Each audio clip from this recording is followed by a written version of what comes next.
Ekraanile ilmub peagi üksteise järel 10 suvalist sõna. Kui sõna on kollast värvi, korrake seda lihtsalt järele. Kui sõna on sinine, proovige oma peas mõelda esimese tekkiva seose peale. Seega, kollast korrake, sinist seostage. Olete valmis?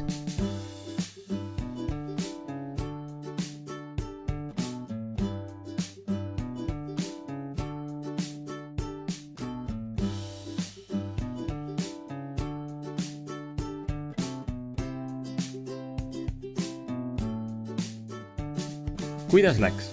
Nüüd pange video korraks pausile ning proovige, millised ekraanil olnud sõnadest teile meenuvad. Kontrollime üle.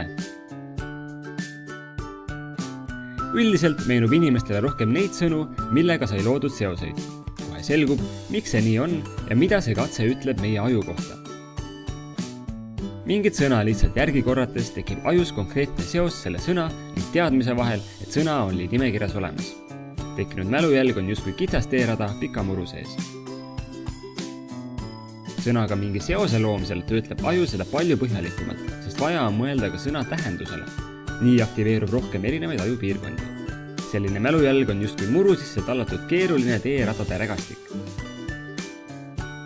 Kui loetud meenutama hakata, siis esimesel juhul võib sõna meelde tulla, aga samas võib selleni viiv mälurada ka loomuliku unustamise tõttu katkeda. Kujutleme, et tee peale on kukkunud puu ning rada kaob käest.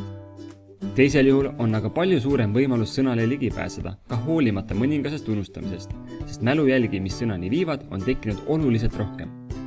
Ehk nipp number 1, loo rohkelt seoseid. Sellise töötlussügavuse suurendamiseks saab rakendada väga erinevaid ajupiirkondi, näiteks seostada uut infot varasemate teadmistega, luua riime või teha mõttes kujutluspilte. Need pildid võiksid olla hästi eriskummalised ja lisaks veel paigutatud kuhugi sinu jaoks tuttavasse mõttelisse asukohta. Suured mälumeistrid kutsuvadki seda asukoha meetodiks, mida kasutades aktiveeruvad ajupiirkonnad, mis muidu tegelevad hoopis millegi muu, näiteks orienteerumisega. Teine nipp mälujälgede tugevdamiseks on enesetestimine vahetult pärast õppimist, nagu rakendasime selle video alguses. Nõnda saab mälurada mõlemat pidi sisse tallatud, nii infot salvestades kui ka meenutades. Kuigi alguses on sellised nipid väga ajamahukad, muutub harjutades peagi igasugune õppimine tohutult kiireks ja lõbusaks, sest ka kõige igavama raamatu leheküljed saab muuta põnevateks ja sealjuures meelde jäävateks seiklusteks. Niisiis, mis olid need kasulikud mälutehnikad?